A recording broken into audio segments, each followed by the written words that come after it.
5ই আগস্টের পর নতুন একটি বাংলাদেশ গড়ার লক্ষ্যে আগামী 12ই ফেব্রুয়ারি বাংলাদেশে হতে যাচ্ছে একটি ঐতিহাসিক নির্বাচন, যে নির্বাচনে আমাদেরকে এনে দিবে নতুন একটি সূর্য, নতুন একটি বাংলাদেশ।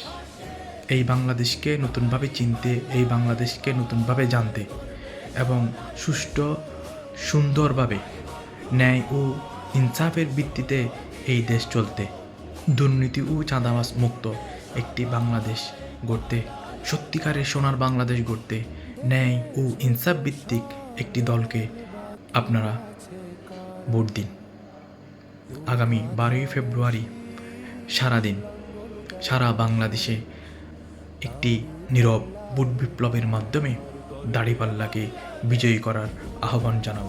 বাংলাদেশকে নতুনভাবে সাজাতে, বিগত বছরের জঞ্জালকে মুছে দিতে গণভোটে অবশ্যই হাঁ দিন। হাঁয়ের পক্ষে আওয়াজ তুলুন এবং সবাইকে হাঁয়ের পক্ষে রায় দিতে আহ্বান জানান।